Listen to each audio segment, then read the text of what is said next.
Hey, I'm back. Cleaning the basement at work. I figured a dingy fucking space like this would be a good place to record a video about this topic. Um, so this is kind of off the cuff. I don't know if this is really going to be fruitful, but I just figured I'd talk about it for a bit because it's a thing I see a lot of men my age and slightly younger deal with. And I figured, there's not a lot of folks talking about it, being brutally honest. So I figured I'd kind of offer my perspective on it a little bit just because I feel like a lot of my circumstances can be relatable to people that are even kind of like me, even in tangential ways, people that grew up like me, people that have similar tendencies and habits to me, people with the same personality as me. Anyways, so I would say probably since the age of, if not 18 then 19, I've been struggling with alcoholism because back in the good old days, I had a boss. His name was Dave Westlake, and I had no affinity for alcohol before that point. But he was making me work these weird hours, and I'd be up at crazy times. And my sleep schedule would get so messed up because I'd go 16 to 24 to 48 hours without sleeping, random blocks to get things done. And when you mess with your sleep schedule, it's hard to actually go to sleep when you want to. So I remember, some folks take melatonin. Dave told me, good old Davey boy, he told me, Alec, if you just drink a little bit of, vodka or gin before you want to go to bed, you'll be able to go to bed perfectly fine. And he got me a bottle, and he got me used to the taste, got me to have a little bit of it so I could get drunk for the first time. And ever since then, I've been struggling with alcohol because I originally used it as a medicinal thing to sleep. And, ever since then, it's had various impacts on different facets of my existence, I guess is a better way of putting that. But it's been a pervading force in my life for the negative for pretty much my entire adult life. And I think it's actually, there's a lot of reasons why it bothers me and affects me the way that it does. There's a reason I always keep falling for it because it's I had a resolution this year to not drink at all for any reason, and I was doing pretty good on that for a while. Depending on how you want to put that, because it's March and I'm already talking about this, but I'm around people that drink, and it's hard to say no when people are offering you shit. And I did good for a while, but then at one point it's always when I'm in positions where I'm around people I don't want to talk to. I got talked into drinking. And every time, I always fall off every single time. It's not like, oh, I'll just have it this one time for a good time. I always fucking fall off, and right now I'm dealing with that.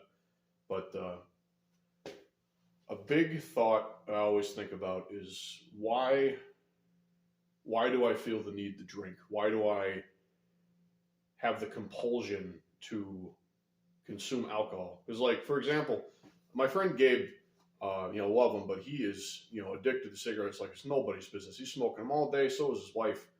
It's crazy. And I've smoked cigarettes plenty of times. I've never been addicted to cigarettes. I've never understood how people get addicted to cigarettes. I've tried marijuana like twice. Didn't really like it, but never understood how people get addicted to marijuana. Plenty of people are addicted to marijuana, shit like that. But, alcohol, from the first time I had it, had this, like, it fucking gripped me. It's like fucking heroin. And I spend a lot of time thinking about why that is. And, especially back in those days, I was really fucking awkward. And, obviously, everyone knows with alcohol, when you drink some alcohol, you become a lot better with people. So, being able to be, like, actually socially competent was definitely a huge boost for me. Considering up to that point, I'd never been able to be confident around people ever for any reason. I always just felt awkward. I never knew what to say. I always felt like I was embarrassing myself. I'd always rehearse things in my head before I'd say them. I might actually want to start doing that again. Sometimes I say shit without thinking about it. But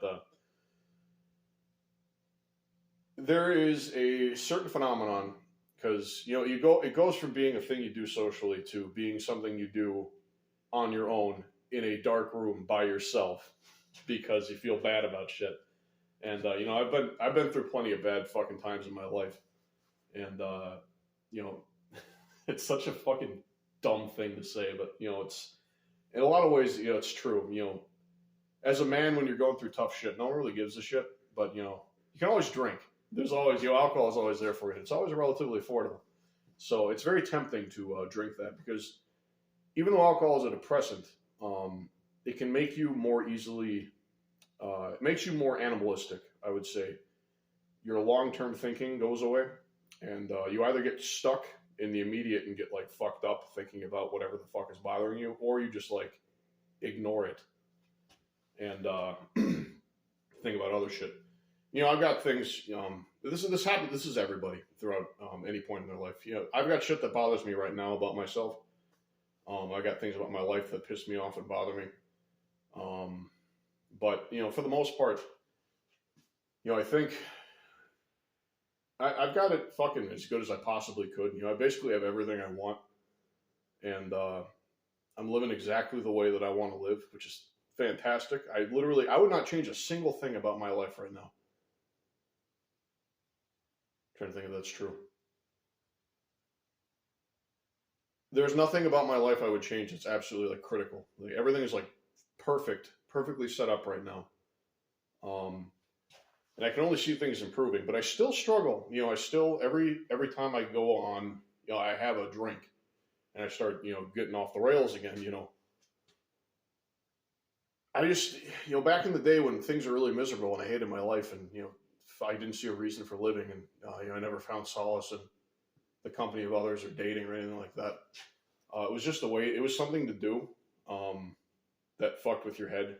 That made you think about things slightly differently. But now I don't have the need for that. My life is great and I love it. Like I said, there's still shit that bothers me, mainly about things about myself I can't change. But I don't have that self-destructive compulsion to drink. And something I've thought about a lot is I've always had a very shallow emotional profile. I've never been super emotional, not a very emotional person. Fuck, back in like my early teenage years, I was like that classic that trope that they've got in TV shows where you got like the guy that's like completely emotionless and he just like answers shit matter of factly. That was me for a very long time, and I had to like teach myself how to like emote and be normal. It's there's a lot of shit in my life that I had to force myself to figure out, and alcohol for me let me feel deep emotions for the first time, which I think is why I got hooked on it so bad. Was I feel like in any given day, the way that I process and feel emotions is like 1/10 or 1/100th of what the average person feels. So things can seem very you don't have any super high highs. You don't have any super low lows. Everything's just relatively stable. And, that's really great for getting things done. But, as a person, we're wired to desire emotion, which is not really a good thing. Because if you've talked about the ancient Greeks, that's to the ancient Greeks, that was called the passions. And in some sects of philosophy, I shouldn't say the entirety of Greece, but like in certain sects of philosophy, mainly the Stoics, and in certain strains of the Epicureans and other shit, I'm not going to get into it, but the purpose of a man was to learn how to channel and control his passions for the greater good of the people around him. That was the eudaimonia. The taming of the passions was the pursuit of eudaimonia, and it's tough when you're kind of like born with that, with the passions already tamed, because once you actually feel like what it's like to have regular emotions like normal people do, it's really addicting. Like it's, I love being. This sounds so stupid, but it's true. I love being angry. Like I really like being angry, and I'm not an angry person unless I'm drunk. Then I'm very angry. I've never felt love very intensely except when drunk. You could argue that's not real love. That's just the passions of lust and shit like that. But the mind is configured in such a way that you desire these things. And for me, alcohol has always given me that mad cacophony, that Dionysian cacophony of the emotions that makes the mind feel like it's active. And that isn't good. That's really not good because, I mean, do you think you make good choices when you're drunk? I can't think of many. I was gonna say I could probably think of like one or two, but like it's more like in spite of me being drunk rather than because I was drunk. Like I just made a few decent decisions while I was drunk because the man isn't completely suppressed when he's drunk. But I've fucked a lot of things up. I've said things to people that I had no business saying, and it's not like I was lying. The thing about being drunk is that you don't lie to people.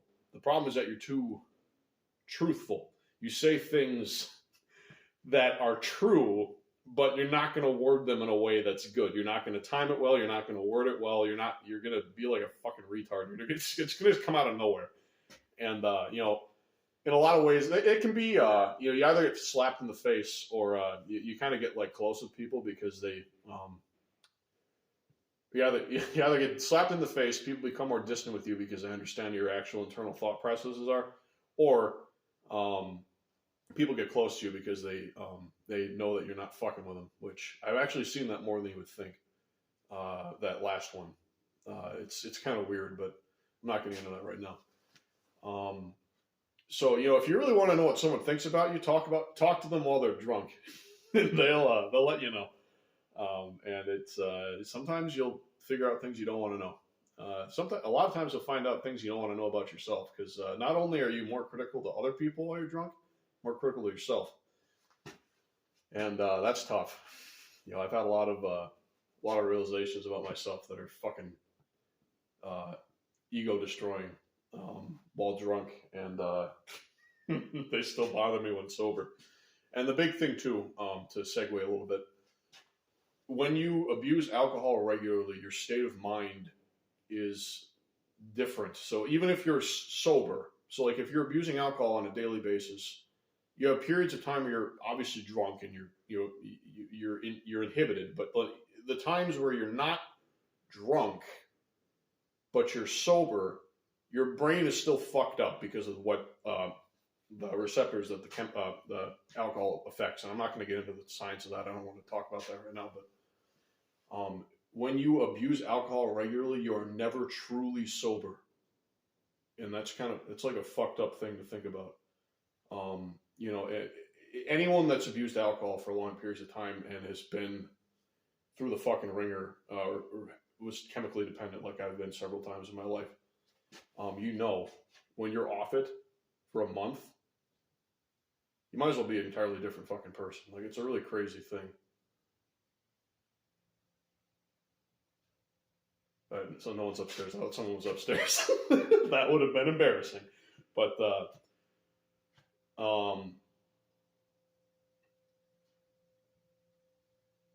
it's so subtle, the ways that it affects your perception when you're sober, drunk, I guess you could say. They're so subtle that you might not notice them until you become experienced, which I recommend avoiding the experience in this regard if at all possible, because you don't want to go through this shit. It's fucking horrible. You know what I'm talking about. You have slower cognition. You're generally dumber. You don't have as much wit. You aren't that good at talking to people. You randomly become very antisocial for really no reason. You don't like yourself. Sometimes you'll avoid eating or drinking food or regular like non-alcoholic beverages. It's really fucking weird. And it pisses me off so much to still have this problem, even though my life is so fucking cool.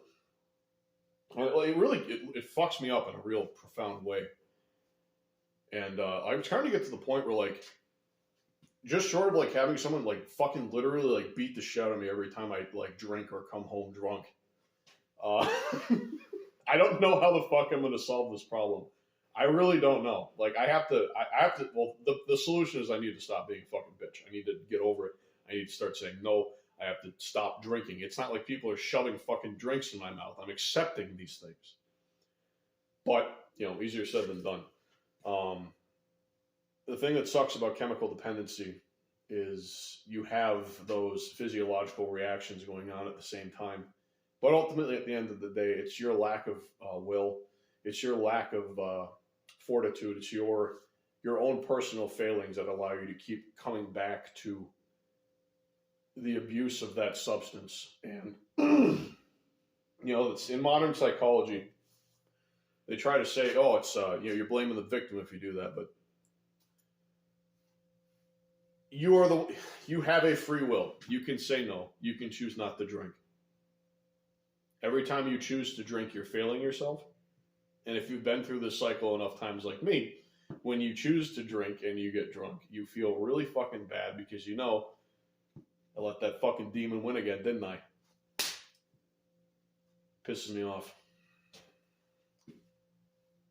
But it's tough because just because shit gets better in your life, if you have these sorts of sorry, I sweat in here. It's fucking there's sand in the air. Just because you have you've sorted things out and things are generally going well for you, and you're happy and you're content. The desire to experience that Dionysian euphoria from abusing alcohol doesn't go away. And I don't think it ever, the thing is, I don't think it ever will. There will never be a time in my life ever again since when I first drank that I will ever feel like I am truly free of the desire to abuse my body in that way. It'll never go away. It'll never be tamed. I can never just have a drink and have it be just this one-off thing. It will always fuck with me, and it sucks. Thinking about that sucks. It really fucking sucks. Because not only is that just an annoying thing to think about, because I really like alcohol. I like how it tastes. It's such a... it's just really good. But...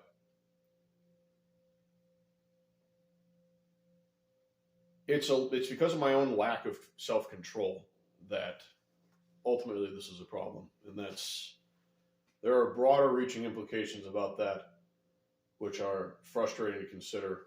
And it's a lot of bad habits are exacerbated by chemical dependence in that way, because you have that added element of the mind badgering you for that chemical release. And it's fucking frustrating, man. It really is. I'm trying to think if there's anything else I want to say. This is something I'll probably talk about more, because if there's one thing I'm experienced in, it's fucking alcohol. And I really wish I wasn't. And,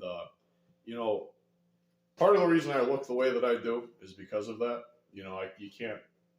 I've always looked older. I've always been never been the most attractive person, obviously. But, it's certainly has not gotten better after abusing alcohol for close to a decade. So, there's long-lasting effects. My memory isn't as good. All that shit. It's just frustrating, man. Like I said, I don't know if there's a whole lot to take away in this for other people, but it's just, fucking dumb retard talking about reasons he feels the compulsions to drink and, pontifications on that. So hopefully that helped somebody. Hopefully this wasn't really boring. It probably was, but have a good day.